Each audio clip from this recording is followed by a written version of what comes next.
Welcome to the boys and I. Hello. The boys and I welcome you. We welcome you. Hail. And well met. Today is a real special day because E3 is over. Yeah. I got an email that was announcing it, saying what a huge success it was. Just like sucking its own dick. Who'd you get that email from? The ESA. Oh, good. Saying they had 15,000 consumers for the first time ever, and everyone loved everything about it. That sounds awful. Yeah. I mean, the whole point of a trade show is to Hang not. on, that's a real low-flying helicopter. You can see, look at them. You get Let's like fuck the practically news. see the people It's ABC driving. News. Fuck those guys. Looking for this email. Get out of our podcast. What? We're in the podcast. Yeah, but the ESA email. Oh, you're looking for it. Should we introduce ourselves? My name is Joel, and I live here in this podcast. Great. You live in the podcast, Joel. I hope we can set you free someday. Genie of the lamp. This is like an episode of Black Mirror. Yeah, wow. I am disgraced former executive Jeremy turned stay-at-home dad. Cool. That's it. I'm dishonorable YouTube game cuck Brett Hundley. So you're living the life that you criticized me for pursuing 3 years ago. Yeah, but How's it feel? I'm a business owner. Oh, that's true. That's That is the a huge difference. difference. It's a huge difference. Today, But you're not wrong. You're not entirely wrong. I mean, I feel like there's a little bit of hypocrisy going on. Oh, in your boy. life it's right really now. the ownership thing. Yeah, that's what it's about. There we go. That's what it's about. Today we're gonna get real honest because we are drinking a super strong cocktail. It's a summer old fashioned made with barrel aged gin, and inside of it, instead of Grand Marnier, which I didn't have, Cointreau orange juice and orange bitters and one of those Has a Luxardo cherries. Nice color to Yeah, it. it's a real summer treat. I'm gonna have a hard time slowing my sip because it's so delicious. Yeah, there aren't refills, so if we run out of cocktail, we can either accept our fate or I can go open a bottle of wine. So I guess we'll be having a bottle of wine next. And I'll be real happy. So today we're going to talk about E3, and then if we have time, which I think we might, we're going to talk also about our relationships with our parents. Okay. Whoa. It was a suggestion from Twitter. I thought it was a good idea. Damn, surprise topic. Let's do it. All right. I thought it was a great idea. All right, so let's kick it off. Who went to E3 this year? I did. I did not. This is my first time since I think 2006 or 7 that I did not go to E3. Yeah, it's been same here, like maybe 10 years in a row that I've gone to E3, and this is the first time where I've just skipped it all together. How did it feel for you guys? Wonderful, actually.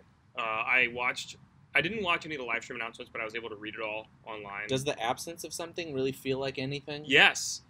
Like a great weight has lifted off your shoulders. You ask somebody who's had a tumor removed if the absence of a tumor feels good in their body. I never really had to do, well, when I first started in the business, I had to like film and edit and do all that shit with all my own stuff and everyone else's, so that was like a nightmare, and I guess that's probably what it was like for you guys at Machinima, I'm guessing. For me, I would just go and like try to play games and like go to parties and whatever, so it wasn't really that big a deal. It just got to the point where, starting out, I was working with Game Revolution, which was sort of the first video game website. And this guy, Duke Ferris, was a really cool dude, and he was a judge on the panel. Duke Ferris. Yeah. No, Strong name. He was the editor. It is a strong name. He's a really great guy. He actually officiated my wedding. Whoa. Yeah. But he was like a judge, and so like we got to go and like play every single game, like in like these back rooms before anybody else even heard about it, you know. And that was such a cool experience that going and trying to play games on the floor just seems so fucking lame. Especially once they open it to the public, and it's like, I think there's a time and a place for that, but I think a trade show that's trying to appeal to industry and like a trade show that is designed to appeal to the consumer is not the same thing, and they're trying to make it the same thing, and that comes out so cringy and also so uncomfortable for people that are trying to do business there. For background, E3 has traditionally been, with the exception of I think 1 year when they also opened it up to the public to a small extent, but it was a disaster, has always been a trade show, which means that it was for industry, games journalists, but also games distributors, people like, I don't know, GameStop and Best Buy and Target, and people to go to see what the games, what the merchandise for the next year was going to be. It should be a trade show like CES, and that's what it's always been. Over the years, it grew and grew and grew, and I think one year they let in some fans, and it was such a shit show, and there were so many, like, it was such a crowd. Are you saying they don't still let fans in? No, they do. Well, they have again. Mm. They've started to again, but I think one year they did, and then it was such a shit show that they reduced the size of it. And wasn't that also they sent it out to Barker Hanger in Santa Monica? Did they? I think that's right. You know, I can't really fault them for trying to open it up to the public because they probably look at it and they go, "Oh, it's like Comic-Con." And, you know, at Comic-Con, there's all these people trying to sell their wares, but it's also a big spectacle, and people pay so much money that Comic-Con generates millions and millions and millions of dollars, not just for you know, Comic-Con, but also for the whole city of San Diego. Right, so they opened it back up to fans again. I think they said 15,000, is that right? If I remember that email correctly, it was 15,000 tickets were sold. Let me tell you, we felt it. Yeah. It just really honestly, as far as, I mean, I spent a day there before I checked out and was like, oh, nothing, you know.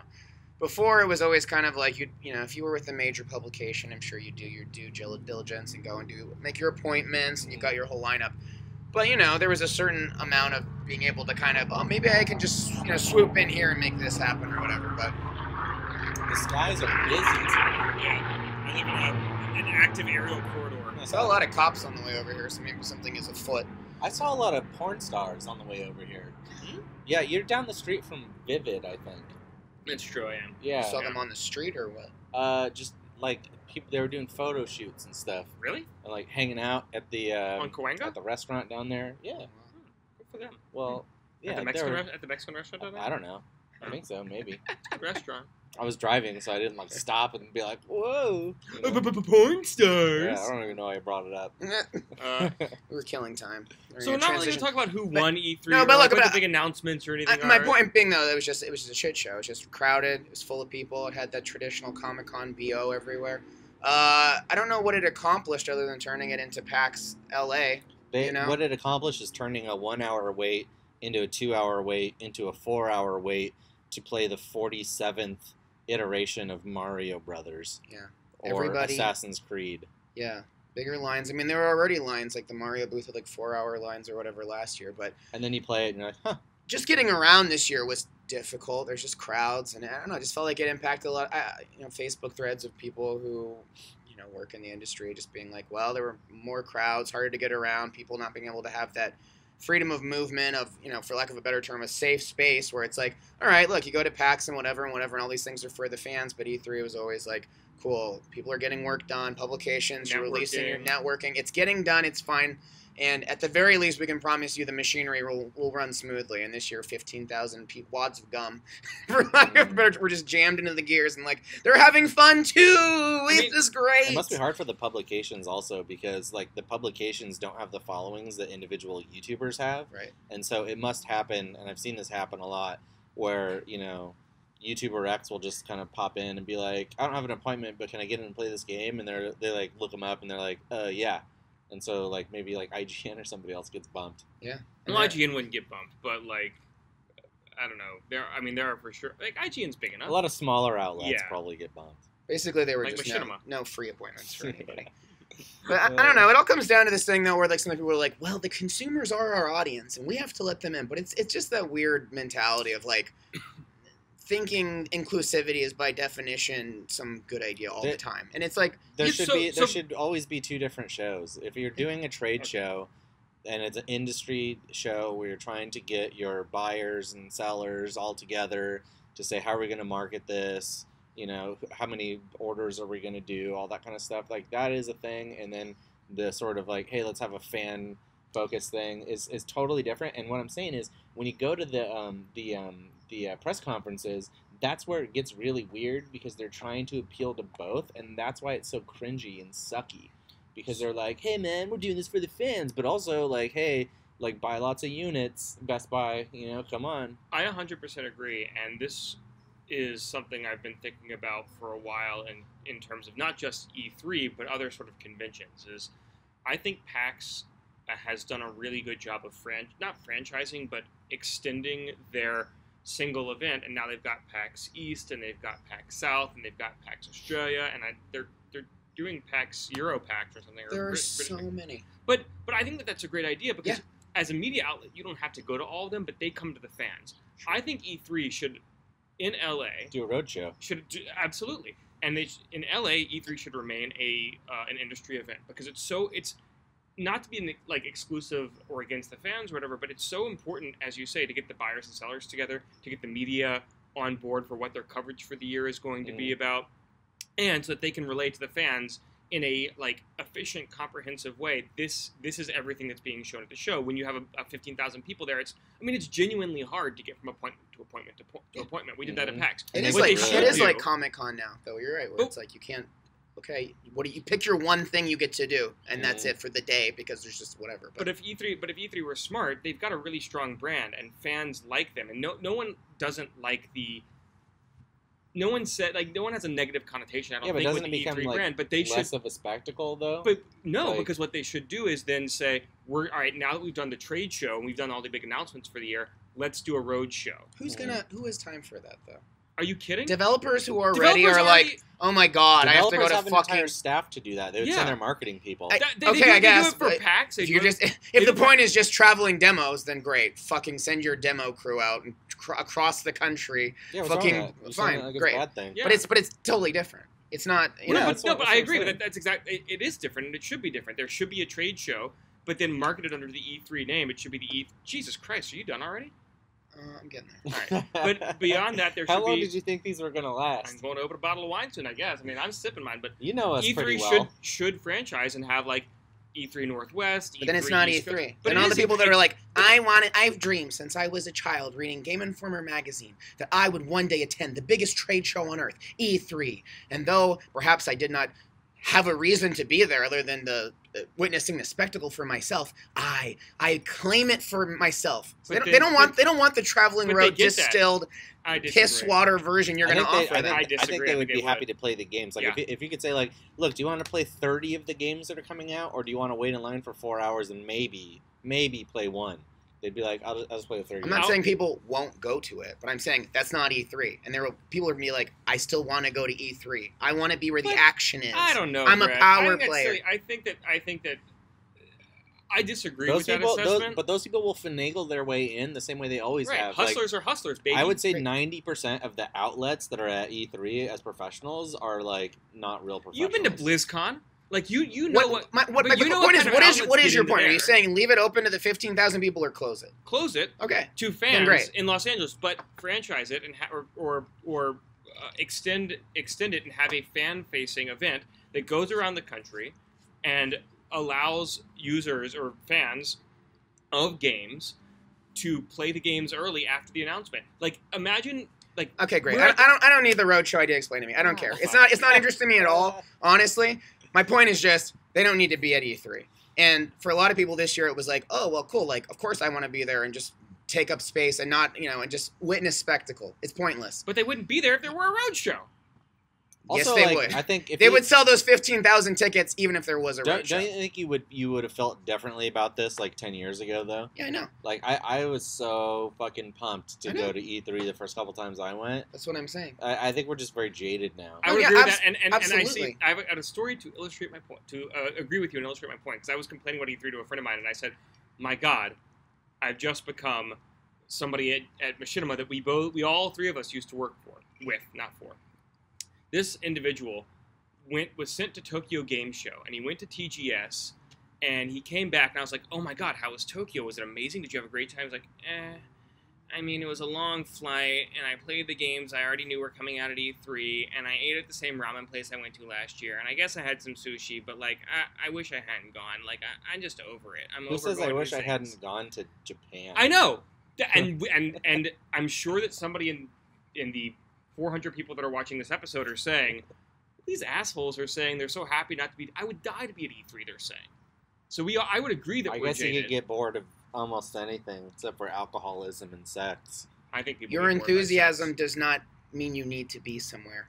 I might be excited to be inside the Hadron Collider for 5 minutes. You shouldn't go in there, though. I have no reason to be in that laboratory except to, oh, wow, I see it for myself.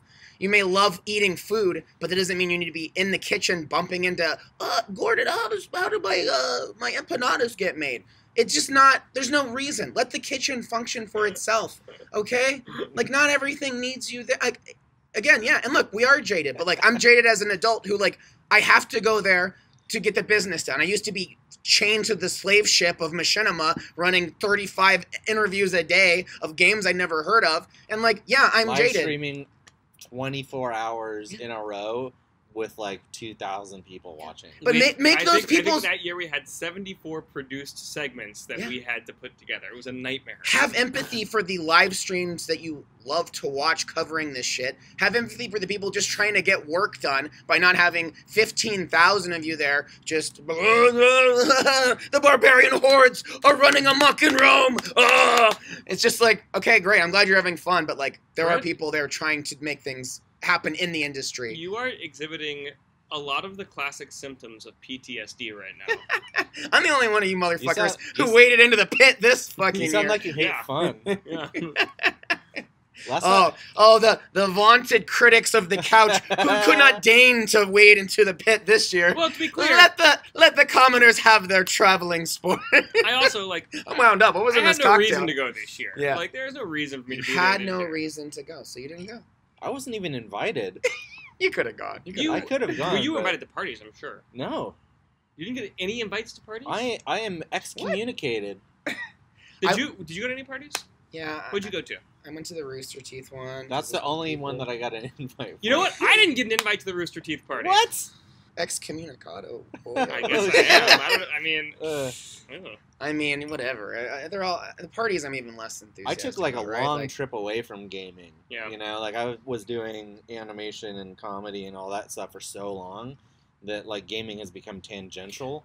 But you know more people than I do. That's not true. Knowing people is like whatever. Like you could have gotten invites if you cared, yeah. But you just didn't. You were like whatever. But like I hate like this is what I hate about these conventions is always like having to like. You don't really have a reason to go to these parties and stuff other than you want to just see your friends and drink and stuff. Yeah. You know, and like their whole list of invites is like clients that they're trying to do business with. Right. So you have to go out of your way to be like, hey, so-and-so that I haven't talked to in like 6 months. You know, like, I hear you having a really sick-ass party My at problem E3 with or E3 Comic-Con parties- or wherever the fuck. You know, is it cool if I show up? And they're like, of course. You know, of course they're going to say it's cool and put you on the list and everything. Is it cool if I get a +1 or, you know, if I roll with like a whole posse of people from whatever fucking company I'm working with? And like, well, okay. And so you're constantly pushing it and pushing it and pushing it. And like when you do this like for 2 parties a night, like every night, like every year at every convention, I don't know. I'm so done with it. Look, that's like a microcosm of the E3 argument, though. You know? Yeah. I will say that like we are in very fortunate positions at this point in our lives where like when I was 24, the idea of like free drinks at a party was enough of a reason to like make me slap on a tie and get in a jacket and put my best shoes on. They're uncomfortable and fuck it, I'm gonna go flirt with girls and I'm gonna go to this party because they're free drinks. I'm happy that that is not the case in my life anymore. I will say, however, that if I were to go to a convention in another city, I would still be selective but enthusiastic about which parties I go to. I still enjoy them. I enjoy seeing the friends that I see 3 or 4 times a year. I enjoy finding a corner and huddling with them. Here's the thing, but, though. This is but I don't like doing it at E3 because it's because I live in LA. Yeah. I don't like the idea of I'm down at the convention center. I'm disgusting from a day of work. I smell, and I've got a bag full of shit, heavy shit in it, and a ton of business cards I need to save. And I'm exhausted because we stayed up all late last night, like QCing videos. And now I'm either going to come all the way back into Hollywood to shower up and change and go back to a party downtown, or I'm going to go to a party with all my shit on me. I hate that. And now I sound like a fucking old man. 90%. You sound like a practical adult. Yeah. I would say like 90% or more of the people that are at the parties are people that are like live in Los Angeles anyway. Like if they were really such great friends, you would just like text them or whatever and be like, hey, let's go out to a bar. Right? Mm-mm. I don't know. The people I want to hang out with at those at like E3 and PAX and games when we went to Gamescom or whatever, or RTX, are always people that I see like just like every few months. It's like YouTubers that I worked with years ago that I enjoy, or former colleagues or whatever it is. I guess for me, I am just like on the tipping point of like trending back towards nihilism, where don't do it. Where I'm like teetering on the edge of the void, and I think about like those people that I only see at conventions, and I like those people, but like if I vanished off the face of the earth, I don't think they would notice, And so I wonder, like, is it really that important to me, to like be like, hey, what have you been up to, I will say that I recognize myself. I have a complex where I feel like I'm closer friends with people than I probably actually am. I feel like a closer bond with other people than they probably feel with me. I think we all are kind of that way because we're like comically overconfident. I don't think that I'm comically overconfident. Do you think I'm comically overconfident? Sometimes. Thanks. Yeah. That makes me feel confident. Yeah, you're like, I'm Joel. I know what I'm doing here. Like, hey, let's party. We're all friends, right? Yeah. I guess. There's nothing wrong with that. Yeah. I don't. I'm getting more out of the deeper relationships that I have with my close friends and my family. Now that I'm a father and everything, maybe that has something to do with it. Oh, for sure. But I look at like the amount of time that it takes to maintain all these like acquaintances and these like actual friends, and I go, I only have so much time to spare. I have less time than I've ever had in my entire life. But it makes me really sad. Like I have friends that I considered very close, like very, very close, that I haven't seen in more than a year or two. That I like, and I'm exceptionally bad at communication, and I don't reach out and say, hey, what's going on, or like spend time on the phone. That happens when you have a kid. That happens when you get into a serious relationship, when you start a new job, when you get married. Like you're like ticking a lot of boxes here. These are people who were like in my groom's party at my wedding that I just don't I so rarely talk to.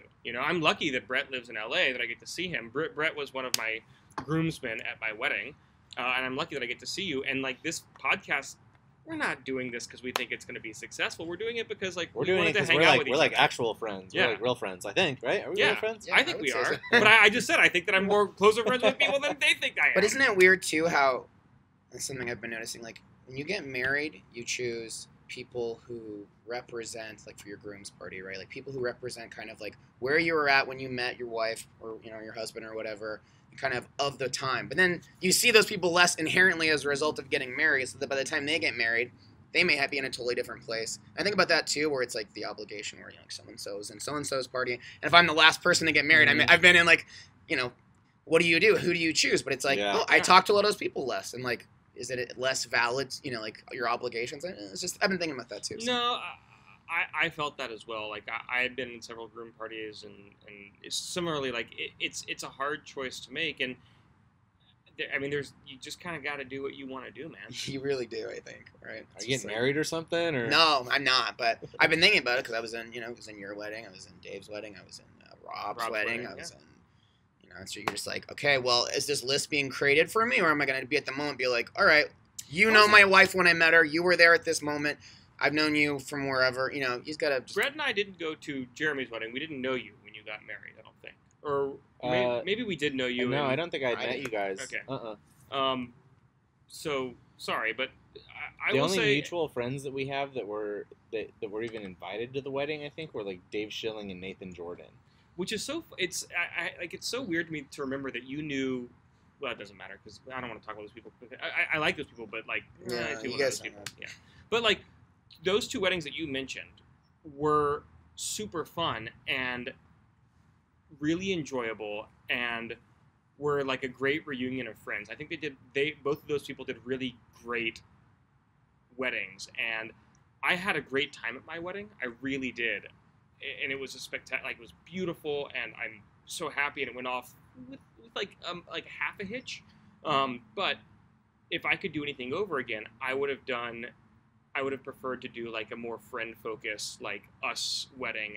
They were just extended family and like seats that you feel obligated to fill. That's what weddings are for, man. Like for all your family to be like, we know that guy. I'm sure that my mom and dad watch this podcast and like, what the fuck is he talking about? Those people, your whole extended family probably like doesn't get to go have free drinks all the time like we do when we go to our stupid industry parties. Well, so like imagine how cool that is. both of my sisters, Weddings are fun as shit. both of my sisters got married and it was immediate family only. So we weren't doing immediate family only. So I felt obligated to invite extended members of my family that hadn't gotten invites to the other weddings. And also I hadn't seen some of my uncles and aunts in a long time. So anyway, before we wade further into this, should we wrap up E3? Yeah. Do we feel like we said what we wanted to say? Final thoughts on E3? I mean, did you want to talk about any specific topics, or are we just talking in general? I mean, how long have we been talking? How long have we been ranting? 28 minutes. Long enough. Maybe So, long enough. E3. We haven't talked about games, and I don't want to launch into like a 15-minute segment, but here's what I'll say. We talked a little bit about this before the podcast. Is that I'm so sick of in both movies and in games sequels.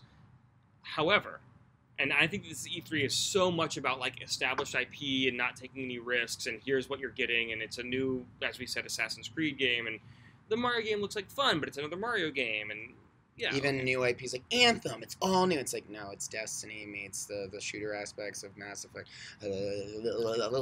I've even been playing Horizon Zero Dawn, and like I'm thinking this is so innovative, you know, for like the first little while, and then I go, oh, it's Assassin's Creed meets Monster Hunter, you know, and it starts to feel so like Assassin's Creedy, and it's like Far Cry, and like they're all just like kind of the same style game. And I think that's why I've been more interested. I mean, I've been playing a lot of Overwatch still, but I think I've been more interested in indie games the older I've gotten, because I'm just so tired of even if it's like a new mechanic with the same character, I'm just so tired of seeing. Yeah, I'd rather spend like 3 or 4 nights playing Firewatch and be like, that was different. Yeah. You know, than spend like 80 hours playing Zero Dawn. You didn't get a boner when you saw the Metroid Prime 4 JPEG I've played 30 Metroid games. That's what I mean. It's not even a game. It's just like, here's another. And like, I came. But there are so many indie games that are doing those mechanics, the same mechanics that you love, but kind of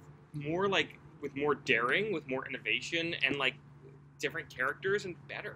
Like, just depends. Nintendo makes great games. Yeah, Nintendo does, They're and they do. Games, And I will say, like, as much as I rag on sequels, I loved Super Mario Galaxy. I thought it was a great game, and I'm sure this new one, which looks like there's a neat mechanic to it, but just give me some new characters, give me some stuff to care about. When I played Super Mario Galaxy, I actually felt kind of sad because I realized that I was too old for it. Oh, I felt like I loved it. I remember playing it and like just like being like, I am not even close to the age demographic for this game. Why, everyone? Huh? No. Everyone? Yeah, like it's I feel like Nintendo games are for kids. I really do. Like I think Nintendo's for kids. And straight for the up. kids at heart. This is the ultimate nihilism. Yeah. I've lost control. All right, you guys. I mean, am I opening a bottle of wine? Is that what I'm doing? I don't know, man. Yeah. I mean, if you want. All right. I don't want to interrupt the podcast to get a bottle of wine. No, well, can you vamp for like 3 minutes while I go? Can I vamp? Can we vamp? Yeah, we can vamp. I think we can get by. All right. Am I alone in this though? That I got that thinking that Nintendo games are for kids, and that like eventually, you know, there's like, it's like if you sat around watching Pixar movies over and over, and like, look, I love Toy Story, but like if I had the choice to watch Toy Story or to watch like an A24 film, you know, I would watch the A24 film. Counterpoint: have you seen It Comes at Night? Uh-uh. So I saw. Are you going to see it? Isn't it a Shyamalan movie? No, it's that one that's like the red door. It's like this. The trailer is very mysterious and doesn't allude to a lot. Basically, the trailer looks kind of like The Witch in terms of like that kind of art horror. And I was like, sweet, I'm gonna go. Yeah, I like art horror stuff. Love it, great. I went, saw it. For me, very nihilistic, a very empty movie at its core. And I watched the stuff with the director afterwards where he was like, my father was dying of cancer, so I just channeled a bunch of bad nihilistic shit into a bad nihilistic movie. It's really well made, but like there's no point. It's just like, here's a bunch of fucked up shit to traumatize you. The lesson is everyone dies, don't trust anyone, kill yourself. And it's like, okay, well, like that's edgy. I got nothing out of it. Whereas I could play a Mario game and the core gameplay mechanics were like, this is so well made. And you know, just like Nintendo, I don't know. It depends. Like I understand what you're saying, and normally that would be. I'm like butting up against this like Peter Panism right, that is infecting adult males, and now nostalgia women also. is poisoning absolutely a generation, and so I understand I was on my resisting way that to too. a party the other night, and I took the train, and all these like E3 dudes got on, and they were like 40-year-old dudes wearing like Nintendo and like Ninja Turtle T-shirts and stuff, and I'm just like, at a certain point, I feel like you have to let go of your childhood toys.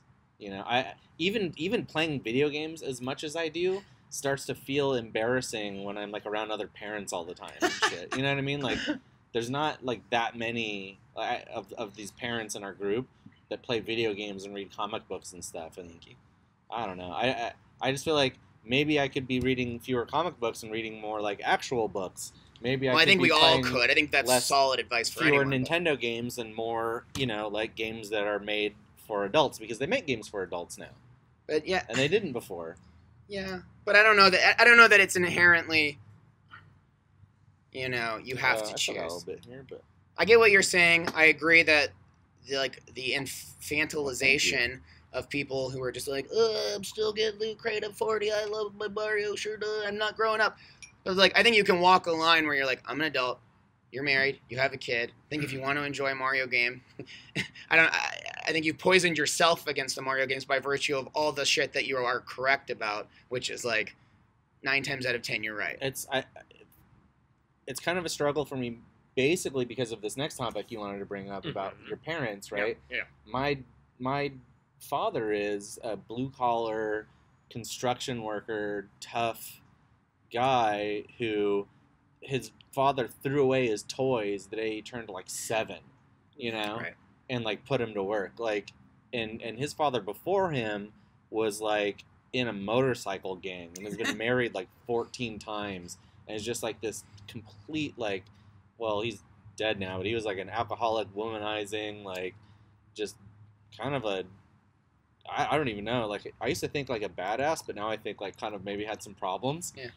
My grandpa was a piece of shit. He was an alcoholic abuser. And so I mean, he is who he is. I've but... always felt a little embarrassed. I remember my they used to have Sears catalogs, right? And they're mostly for beating off to. But also, you could get.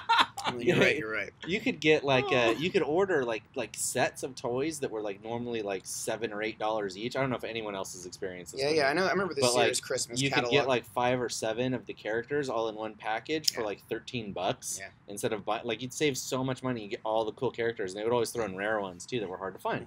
And I remember being excited about that and ordering some Marvel characters, and I must have been 11 or 12, and my dad was so weird about it. It wasn't making fun of me, but he seemed disappointed. He's like, when are you gonna grow up? Yeah, why are you such a weird kid? Try out for the baseball team. Yeah, I was bad at sports and stuff, and he was kind of what's wrong with you? And that's always kind of stuck with me a little bit, that kind of stuff, those kind of experiences, why are you still reading comic books? Why are you still doing? And then I start to ask myself now, why am I still doing that kind of stuff? I'm in my 30s, for fuck's sake. Yeah, but there are have you tried reading any of these Marvel graphic novels, for example? They're stupid. Yeah. No. They're stupid. These are the things that billions of dollars are being made off of. And so I've been kind of going back to them and being you know what, maybe there's something here. And I do appreciate a lot of the indie comics that are out there. I think Saga's great. Even basically everything Image puts out is pretty high. Image stuff, Vertigo quality stuff. I've reread Sandman all the way through. There is good stuff that again is for adults, and there's stuff that's for kids. Side branch. Have you been watching American Gods? Not yet. I need a pirate. I need to. Showtime, right? I started it. Yeah. I'm excited I need to watch it. But anyway, sorry. Go ahead. What makes comics for kids, Jeremy? Yeah, I guess Frank Miller for kids, Jeremy. I have so much less time that wasted time feels more serious, right? Does that make sense? Yeah, no, absolutely. It does. And I struggle with that too. This isn't on topic, but I struggle with wasted time too. I play video games, and it's not a good use of my time. I enjoy it. It's so nice, and it's so great to after. I mean, I've been having these 12 and 13-hour shoot days for this show I'm working on, and it's so nice to come home and just turn your brain off and not have to think about anything and just play a game. No, I don't think that's- I don't think there's anything wrong with that. I mean, that's just active media. It's no better or worse than watching television. In fact, I think it might actually be better because you're solving puzzles and you're like using your hand-eye coordination and all this other stuff. You can make arguments for it. But you aren't really experiencing any kind of deep thought or themes that you might get from reading like actual literature, you know? Yeah. And you know, should we be constantly filling our brains with deep thought, or is it okay to just like tune out and like chill out? I think like but with, like, in balance. You've never played a game that had a meaningful story experience, like a book? No, Yes, absolutely I have, obviously. but not anywhere near like I've experienced from a book. Never once. You never once had one game experience that matched the level of a literary experience for you? No. I have. have. Yeah. Like what? Which game? BioShock. I mean, look, Really? I think the philosophical. It's like Junior Ayn Rand. Look, no, I get it. I get the philosophical like underpinnings of BioShock or like high school literature. I understand that, but playing through the game was like reading a book for me. I also think that like playing a game like Firewatch is a good example. Is like reading it's like reading On the Road kind of. It's an experience. Oh, come on! It's an You're experiential. gonna compare Firewatch to On the Road? or a Hemingway novel in that it's stream of consciousness. Jeremy turned hard cynic on this Oh, episode, shit. boys. It's a stream of. I feel like it's a stream of consciousness experience. It's an enjoyable experience. It's definitely unique. There's no other form of media that it's comparable to. But I think the emphasis is more on the artistry of it, the game design, the way it looks, like the way that it evokes an emotional response. But books evoke But what's the emotional story? response. What's the message? But wait. So this is not on topic of parents, but that's okay. Like we're gonna Leave your meander. favorite Let's meander. high-key game narrative But- experience in the comments But below. Jeremy, If I you've think had that that's not fair because what you're saying is that one I love form of this artistic podcast. expression is more valid than another form of I'm saying they're artistic different. expression. I'm saying you're experiencing different things. Like to say that it's like a book, it just isn't. Like I But don't- you're saying but you are inherently saying it's less than a book. Yeah, 'Cause you you're are. saying you're citing books I as think on a good use of your time and video games as on inherently an a bad use of your intellectual level, like making you smarter or like introducing themes that you might apply to your real life. Yes, books are better for sure, 100%. time. If you're reading the classics, If you're reading real books, you read yeah. Harry Potter book 6, are you a more intelligent human being? I'm in the Probably middle of not. Harry Potter book 6 right now. Well, with maybe. Dana. What? I pulled that out of the fucking Literally. air. I Wow. read to Dana every night before It's a we great go to sleep book. out loud. Book 7 teaches children how to be brave in the face of death. It's a great series. I don't think it made me a more intelligent human being. Reading all the time, certainly, where you notice like your like vocabulary is so much more on point than when you played Overwatch every night for 2 weeks Yeah. and you're like, me Right. want more wine, please. I'm watching Master of None right now, and I love it. And That's not it is making you making smarter. me a better. It's making me a better person. How How's is it that making you a better person? Jinx, shut the fuck up for a little bit. The show tackles a lot of different issues in really innovative, interesting ways that I haven't seen in like especially half hour televised media, but in general on television or even in film. And they do it with such like originality and grace and humor and good cinematography that like the message really sinks in. And I've been like, it's really lived inside of me for the last like couple of weeks while I've been watching it. But how has it made you a better person? Are you saying it's elevated you on an artistic level of like, again, like we talk about, I win, I had my experience and I've been enjoying art, No, or here's it an example. actually made you a better person? It's made me a more thoughtful person. So we've talked we've touched on, we've grazed the surface of, we have ricocheted off of the armor We'll come back around to it. of feminism. Yeah. But the show really does there's a whole episode where they dive into different ways that men can, and it's not heavy-handed. It really isn't. And I'm describing it very poorly. But it goes into... Have you started describing it yet, or are you still working up to it? I'm working up to it. I'm a very wordy person. In a way that the episode dives into feminism and how men can be allies to women in different It turns ways. you into a third-wave feminist. And the lead characters do 2 or 3 things throughout the episode that, like, I've learned something. Now I've learned something else. oh, now my eyes are even more open to this. And the last thing that they go through is something that the lead character is so resistant to, but that my wife has encountered a million times, and that my reaction to it was the same as the lead character, which is to deny what the woman's experience is, but seeing it from an outside perspective, like, changed the way I felt about that, and it has made me a little bit more thoughtful. And I, like, after watching that episode, I had, like, a very long, in-depth conversation with my wife, and I, like, apologized for a specific instance where I, like, did the thing that happened in the show.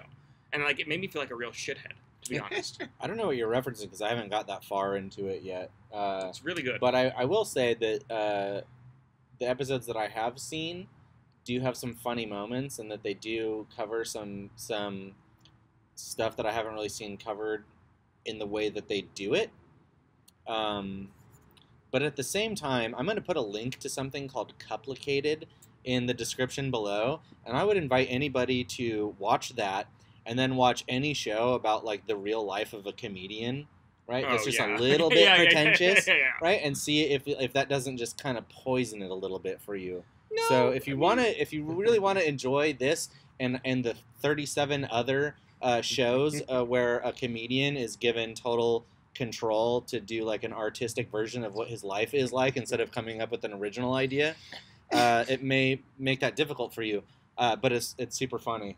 It's pretty. It is inspirited. funny. I mean, okay. Well, I'm talking about complicated stuff. No, I know. But... I'm talking about. I'm agreeing that Complicated is very funny. But I see. They literally have some of the shots that Complicated is making fun of, like, in Master of None, and Master of None came out, like, definitely after Complicated was made, so it's even more. No.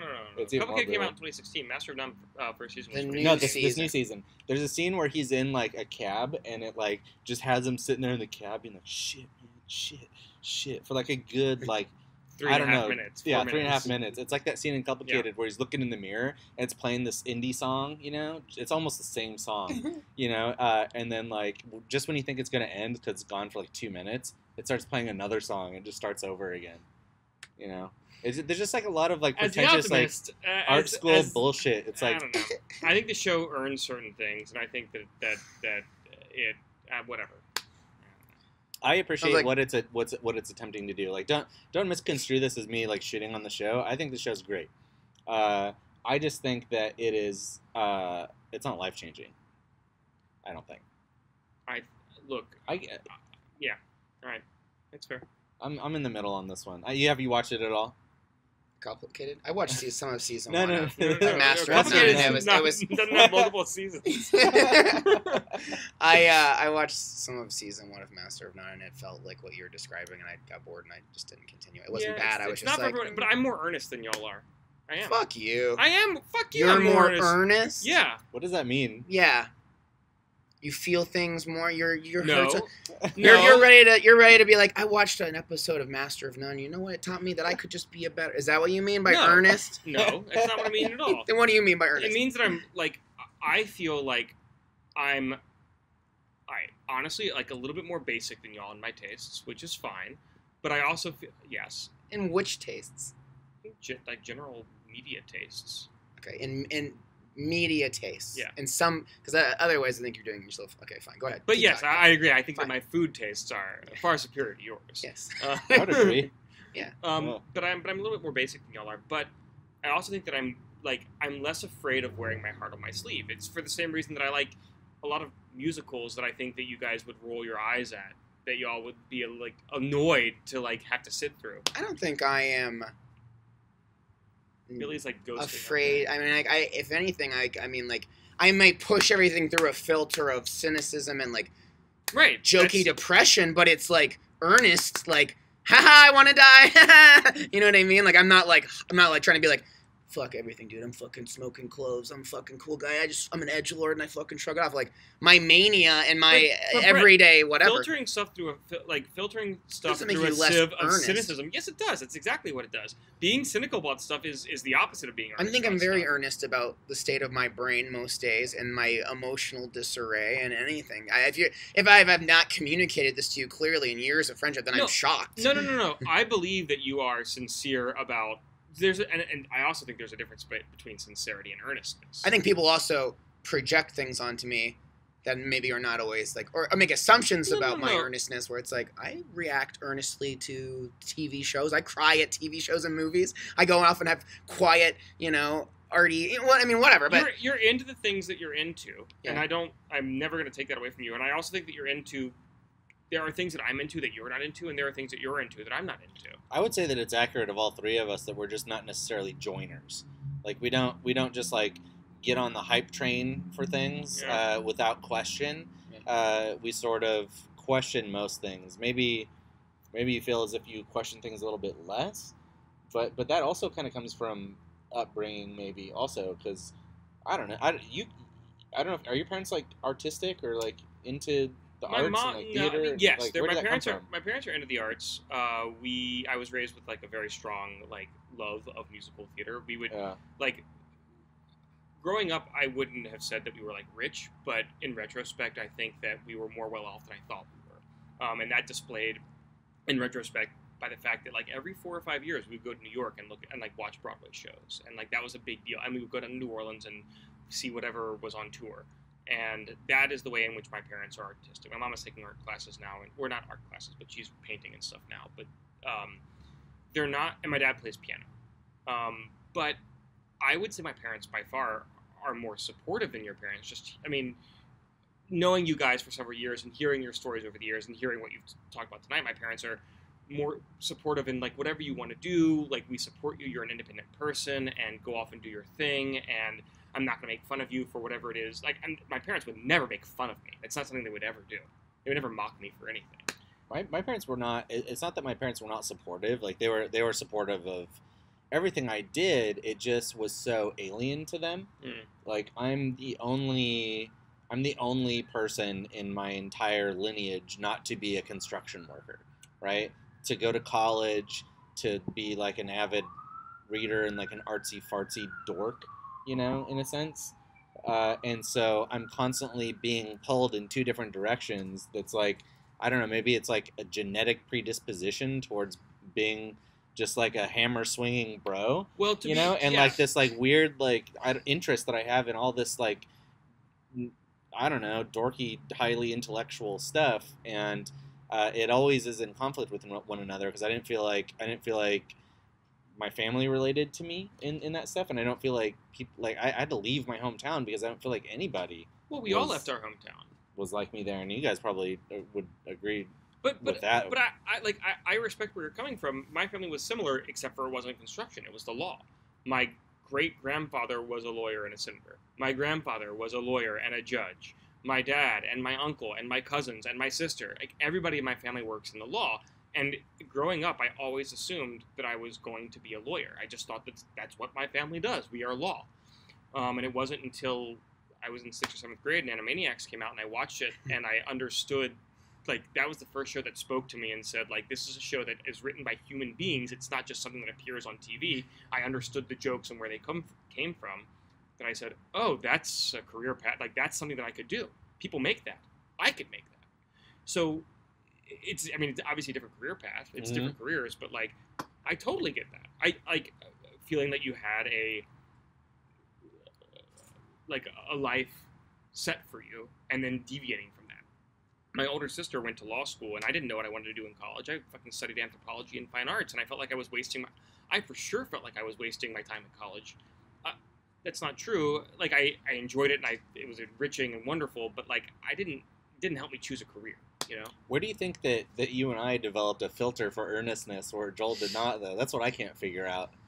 I don't know. I'm I'm still unpacking Joel's depiction of us as an unearnest, so I'm still like, okay, what does that mean? And then how do I relate back? I don't think he's saying that we're not earnest because I think we aspire to be. But But we just think we are, but we're not good at it. So at here's all. the test. I think we sometimes are perceived as like kind of on the sidelines, a little bit stonewallish. Observers. Like I could say that, Brett, here's what I know that you love. Yeah. As a friend of yours since 2010, you love film, like really like emotional and touching and like wonderful film and media and television. You read, or you have in the past. I don't know what you're reading right now, but like you are a deep reader, deeper than I am, with a lot like on a lot of different subjects. I'm deeper than you on other subjects, but like you are certainly deeper than me on like intellectual subjects, I would say. but you don't wear it on your sleeve, and that's to me what earnestness is. It's wearing your heart on your sleeve, and I feel like I really vociferously advocate the things that I love in a way that you don't as much. As much, maybe you do. Maybe you do. I'm not doubting. Look, many times when someone who's known you a while describes you, you go, huh. You know what I mean? Or you just haven't had a conversation about it. So I'm processing this. I'm not debating you on it. I'm just like, it's interesting. I think maybe it's again like a generational thing. The wearing of the heart on your sleeve, the Peter Panism, like all this kind of stuff, just could not exist for like our grandparents. Like my other grandfather, his job in World War II was to put on one of those old-timey diving suits and like go down to the bottom of the ocean and dredge up fucking corpses from shipwrecks, right? Like, do you think that he beats fucking being in went combat, home I guess. after that? Does it? I mean, that sounds like a fucking hell, Like, just imagine what that would be like. Just like, and like those suits are a death trap also. Yeah. And there's just like a tube. Anything could go wrong. And you're just like dredging up people that are blown to shit, right? Trying to gather up tooth fragments, like hats and arms and shit. It's a mess. Sharks down there. Who knows? Fucking nightmare, right? Sure. Living hell. And you think he goes home and is like, "Hey guys, like, you gonna go see the new fucking X-Men movie or what?" Like flipping through his Mickey Mouse comic books and shit. Like, no way. What did like, he go home and do? Drink. I'm not saying it's better. But I come from, but like my family has always been, well, as far back as we can trace, like a fairly, like, we're Jewish and fairly liberal, and like a wear your heart on your sleeve kind of family. Like my dad is I would say the least emotional person in our family for sure. But even my parents were like, he was like kind of a wannabe hippie, like he wasn't quite a hippie, but he was a wannabe hippie. But like my grandfather also was in the war, like also had to travel. Like he was rejected from the army, and he kept applying to be in the army because he was like, no, I want to fight, and they kept rejecting. I think physically they rejected him physically because he was a weenie at the time. But he eventually, he was eventually inducted into the army, and he did all sorts of stuff, and it's pretty incredible, obviously, like what our grandparents had to do, right? But then he became a civil rights he became a lawyer, and then he was a judge on the Fifth Circuit Court of Appeals, and he issued a ton of civil rights like decisions in the South. So like it's in my blood. It's how I was raised to be like loud and for the things that you're for. My dad barely speaks. He's like Silent Bob. Like he when he does say something, it's really profound. Yeah. But for the most part, he's just like. Yeah. A lot of guarded masculinity, I think, on my side too. Probably, I don't know. Yeah. I mean, that's probably where our like worky outiness comes from and shit too. Yeah, I work out. I went to the gym this morning. And then just being a nerd too, like I don't know, if I can get bullied and shit, you're like, fucking fine, fuck off. I'm not gonna talk about this. I mean, I don't know. I can't really account for whatever because I feel like I do talk about the things I like, but maybe you're right. I mean, who knows? Food for thought for the future. No, you like the things that you like, and you talk about the things you like, but you're not a gusher. Like you don't. Yeah, like, I'm not a gusher. I don't really like talking about myself either. Too. Look at the way I fucking introduced the fucking podcast. I wanted to list the fucking ingredients of the goddamn cocktail I made. Would you have done that? I wouldn't have known them. But had you gone to a movie, like, if you were setting up a movie that you had loved, would you have been like, and this was the cinematographer, and these are the things that he did, and this is the thing? And, I think if I wanted you to watch something, I would be very passionate about trying to convince you to do it. But I don't know, it's just different. It's different. I don't. If I think there's an return on investment of like you will watch it and I know you'll appreciate it, then I'll really go out of my way. But like to the average person, like on Twitter or Facebook, sometimes I'll post things on Facebook and realize like how little it matters. I'm like, why not even bother saying anything to these people? Like, it doesn't matter. They're doing a million other things happening on Facebook. Like, who cares? Who cares? Versus like we're at a bar and I'm like, you have to watch The Leftovers. Let me tell you why. Let me convince you. You are my personal mission so that you watched it, as opposed to like 300 people that may or may not watch it. But all right, so I agree with that. Like, I don't do like, no, I do recommendations on like Twitter and Facebook, but I think it's important to show people that it's okay to be like sincere and love the things that you love on like loudly, and I especially in the last like 6 or 8 months, I'm tired of like being too cool for school. Like I tried. I hope we don't. Do you think we come across as too cool for school? Do you think we posture? Is that what we do? Because I think sincere. I think I try really hard not to do that. Like Yeah. I was definitely like a first wave hipster, and then I realized what like an impossible, unwinnable arms race it was to always know the thing before everyone else knows the thing, Yeah. and then not like the thing when everyone else likes the Yeah, thing. and I knew a lot of people that really made it really unfun Yeah. to be around by virtue of their Yeah. perpetual irony. I became self-aware of that like in college, Yeah. and so I try really hard not to do that, but I also I don't feel comfortable just being super enthusiastic about everything I see, because everything that I like tends to like become disappointing eventually, Well, right? And other Like people. but that's the difference. Is like that, at E3, is that, like Assassin's Creed was Sure. super fun, and now it's another But that's fucking My it's the 50th contempt for Assassin's the den of hyperbolic hype running full time from so many idiots of just like it's the best thing ever, and then it makes Remember me when want to be like everybody was so into like ugh. EDM? Like our friends were like, Yeah. and they still do, right? Like they go to like, EDC's this weekend. yeah, but all right. So the counter to that is that, look, I get that, and you're 100% right. Like sometimes, like looking back on your opinions is bad and wrong, and sometimes you're on a bandwagon, but sometimes the bandwagon is justified. Like I fell in love with Hamilton. I did. Like the rest of America, thought it was a transcendent piece of literature and musical theater and performance and like everything.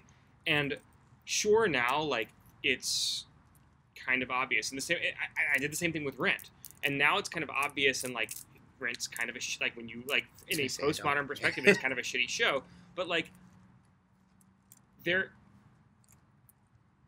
sometimes you need to put it out there that like this thing means a lot to me, and I think that's okay. yeah. I don't think we would. I mean, no one's arguing with that. I know. I don't know. I don't know. I just feel like I'm more broad in my taste than y'all are, I guess. I don't know.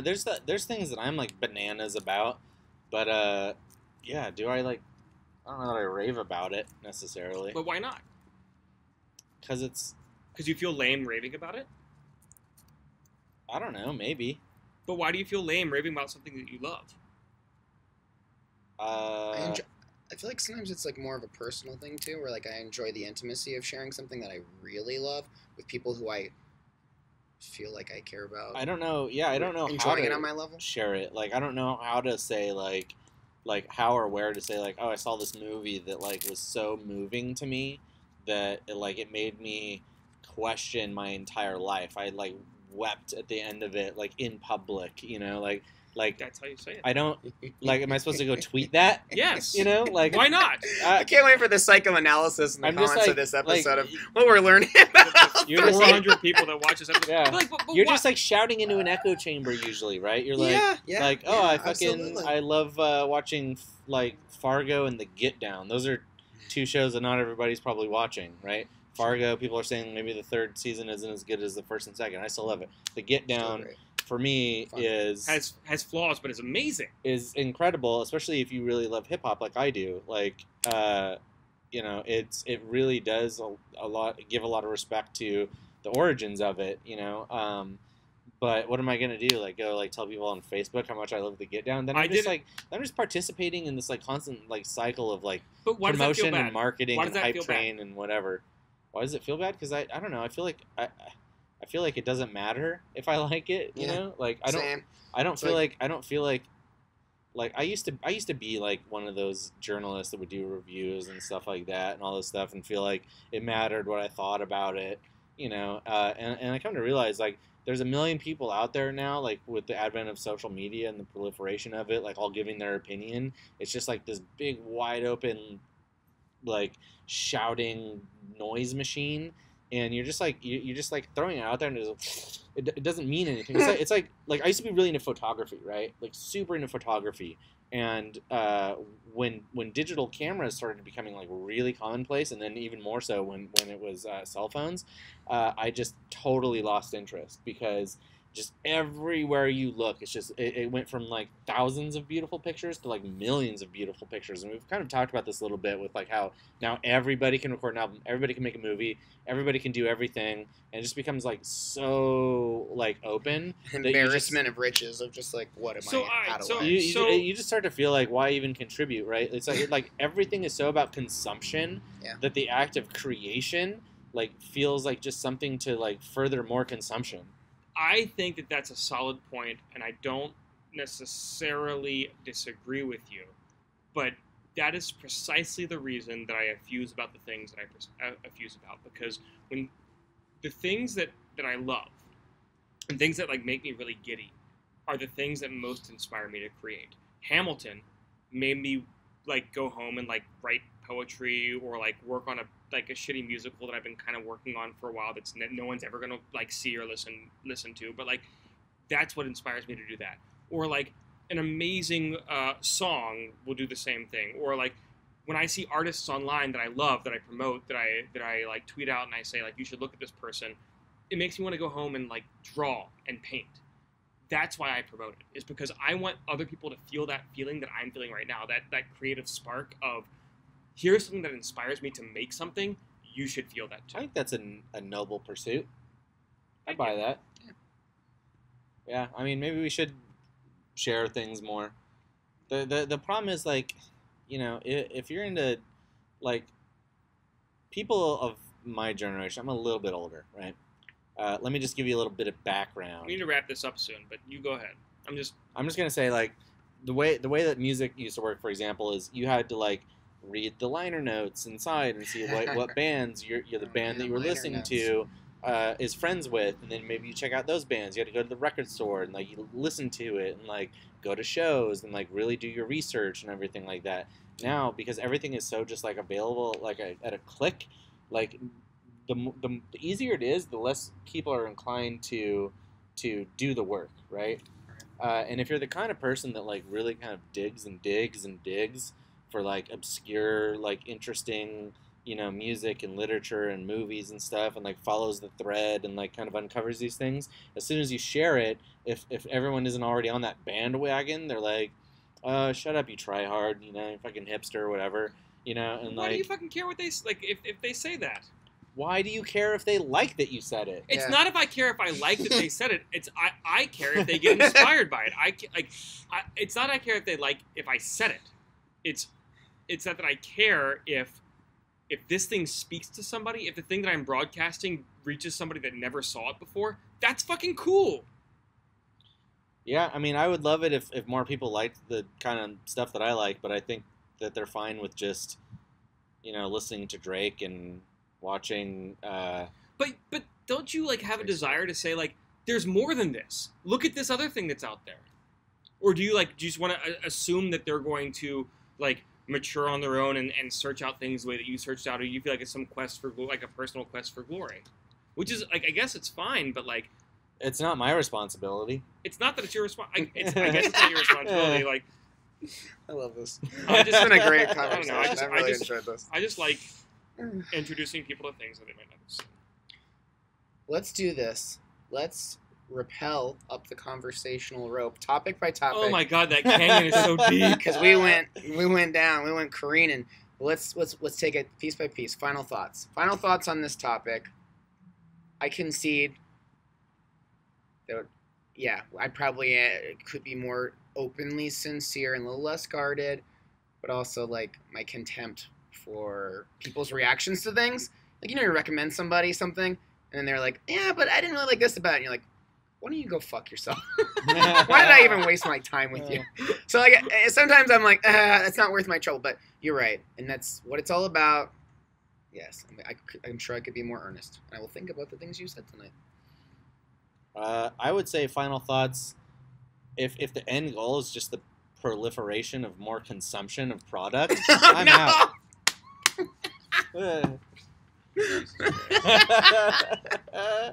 Find it yourself, for Christ's sake. Fuck Jesus you. Christ. These products all have their own marketers and like social media planners and like PR companies and stuff like that. It's not my responsibility. He want me back. He want me back. Do the work yourself. Yeah. Figure it out.